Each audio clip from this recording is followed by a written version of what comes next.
So Paris Saint-Germain managed to vanquish Real Madrid in the first leg of the Champions League round of 16 clash. However, the Parisians had to rely on Kylian Mbappe once again to get them out of the woods. It should also be mentioned that Lionel Messi had a great chance to score against his historic woes, but his penalty kick was saved by Thibaut Courtois. Once again, it's clear who PSG's main man is when the runaway league leaders travel to Madrid a couple of weeks from now, with a place in the next round of the competition still up for grabs. Pepe was once again at his animalistic best during FC Porto's 2-2 draw with Sporting Lisbon. The former Real Madrid man was shown a straight red card following the final whistle.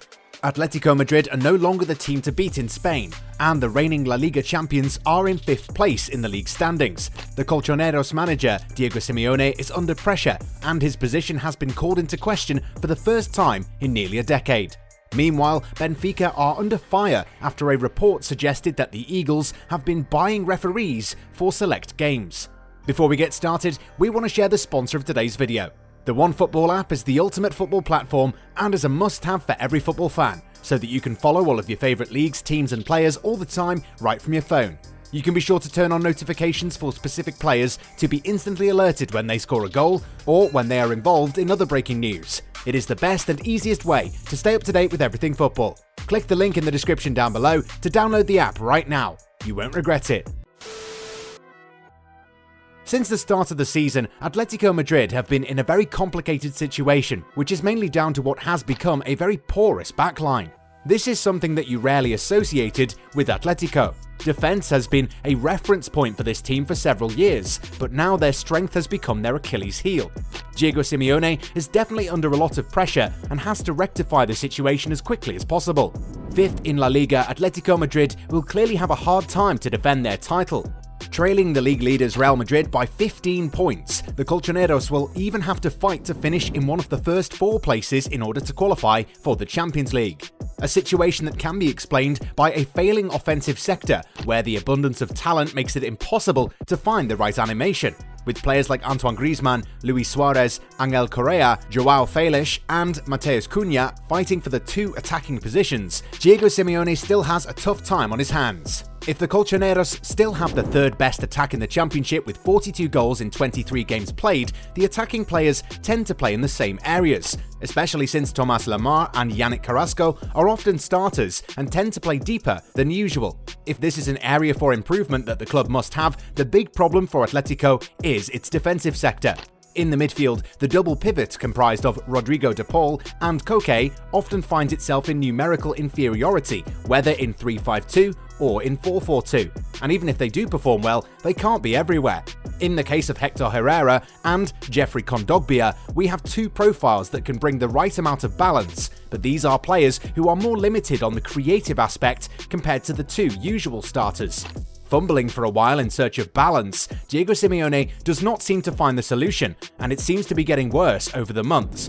It's simple. In the last 9 league matches, Atletico have won only 3 times, have drawn once, and have suffered 5 defeats. Then conceding 19 goals over this period, the club from the Spanish capital was ingloriously eliminated in the semi-finals of the Spanish Super Cup by Athletic Bilbao, and in the round of 16 of the Copa del Rey by Real Sociedad.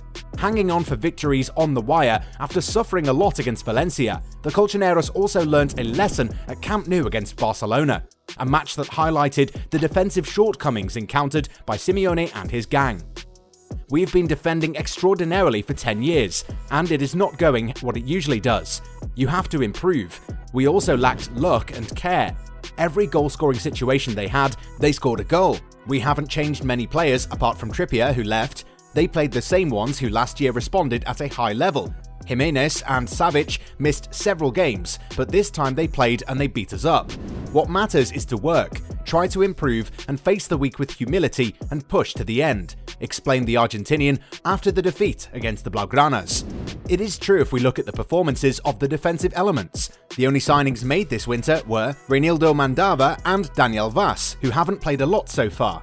This is the team's worst defensive performance under Simeone. Far from their usual standards, Madrid have been more offensive since 2018. The current campaign is more of a stain compared to the principles imposed by El Cholo. With Jose Maria Jimenez struggling with injuries and the likes of Xime Verchalco, Renan Lodi and Felipe Monteiro not in great form, there are serious issues that need to be addressed. What has always been Madrid's strength is now their biggest weakness, and Simeone needs to quickly find a solution ahead of the league game against Levante.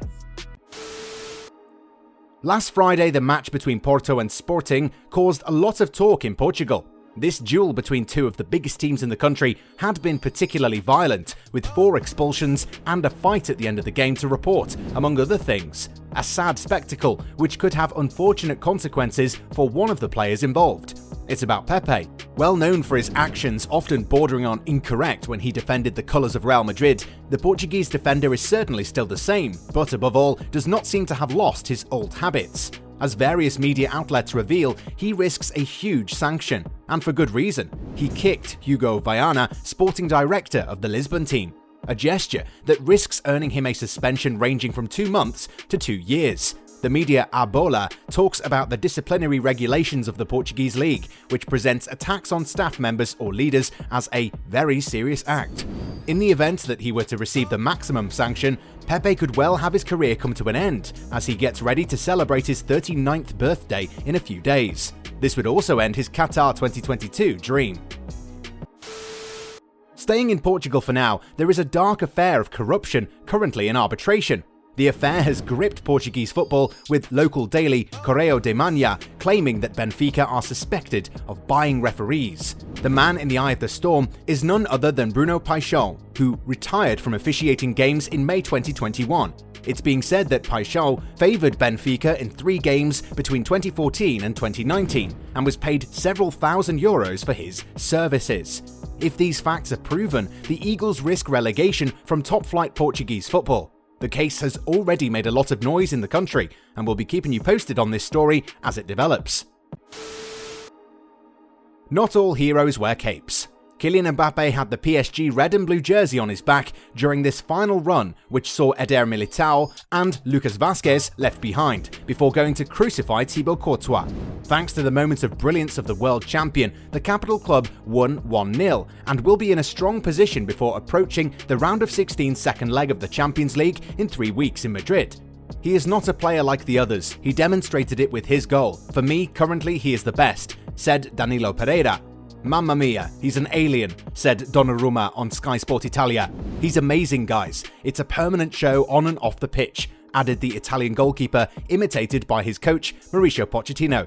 Despite his youth, he is one of the best players in the world. Everyone saw it tonight under the spotlight. But if PSG won on Tuesday, Lionel Messi's performances were not very reassuring. The Argentinian saw his penalty diverted by an imposing Thibaut Courtois, and had he converted, PSG would have been in a commanding position heading into the second leg in Spain. This is his 5th missed penalty in 23 attempts in the Champions League. This is the highest number of failures for a player in the competition since Opta started collecting its data from the 2003-04 season. Clearly, Messi is no longer the man who can be expected to come up with the goods. It is Mbappe's time now, and he pretty much proved it on Tuesday night. So all we can say is, move over Messi, we have a new game changer in town.